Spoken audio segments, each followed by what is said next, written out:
सानाम कोगे जोहार अलिंग दो मिस रंजिता बेसरा तो बया को इन तायम दो बन नेला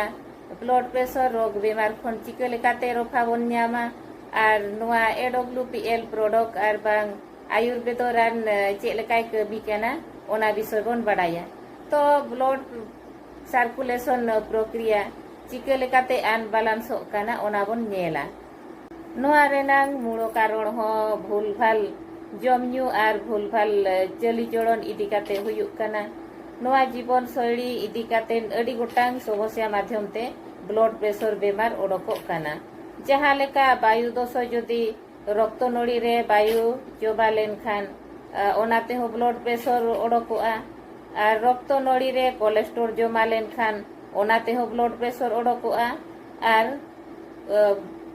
ब्लड रे खाद्य शर्करा आर बांग ब्लड सुगार ढेर लेन खान ओनाते हो ब्लड बहड़िया काते रक्त नड़ी सरू लेन खान ब्लड प्रेशर ओडोकोआ तो नोआ को संपूर्ण ठीक लगी ते खान विज्ञान रेनांग मुड़ो तत्व बाडाय हुयुआ आयुर्वेदिक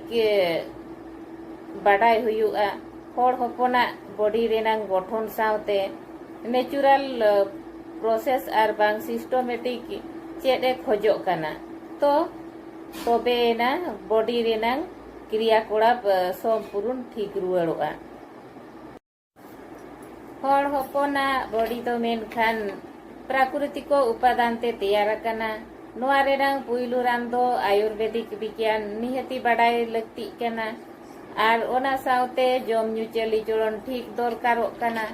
आर सेकेंड रे दो AWPL आयुर्वेदिक रान जम हुयुआ नोआ बाखराते AWPL रेनांग अडी दमदार प्रोडक्ट रान कार्डियोडोक रस मेनाआ नोआ कार्डियोडोक रस दो आलोय भेरा रस गुगुल अर्जुन छाल दालचीनी जटामनसी त्रिफोड़ा रेनांग काढ़ा खोनांग रस खन रे तैयार काना जहाँ ब्लड प्रेशर रोग मुड़ो खने चाबाया जहाँ 5 प्रकार जड़ी बूटी रेनांग कमी हुयुक काना जेलेका जटामनसी नुआ दो ओका करे ब्लड जमाट काना आर बांग ब्लॉकेज कुआ ओनाय खुलया आर रक्त नड़ी रे जहाँ तिनंग तपु कुआ ओनाय साफाया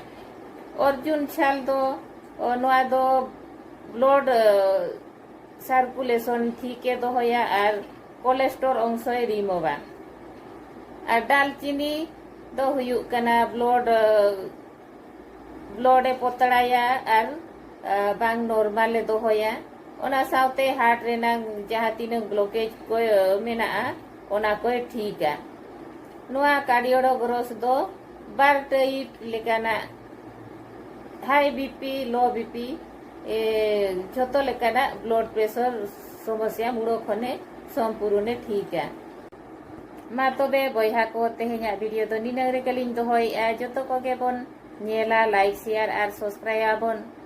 आर हो मांगते अड़ी नापाय नापाय जतो लेकाना वीडियो लिंग नेल होचो बना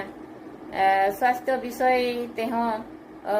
बन बाडाया जतो लेकाना रोग बेमार खन चिका लेकाते रफा बन न्यामा ओना बन बाडाया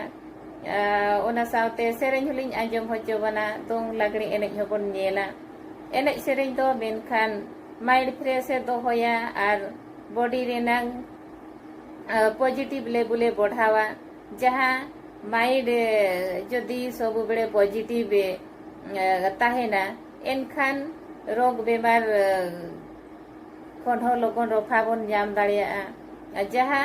रान बॉडी रे अडी लगने कमी एमाय आर ओना सालते सेल को अड़ी लगने इम्प्रूवा मा तबे बयहा को जदि जहां को बीपी एवं ब्लड प्रेशर लेकाना समस्या आर बांग जहां लेकाना समस्या को ताहेन खान जोगाजोग माध्यम ते रान बन हताव दाड़िया आर जतो लेकाना रोग बेमार खन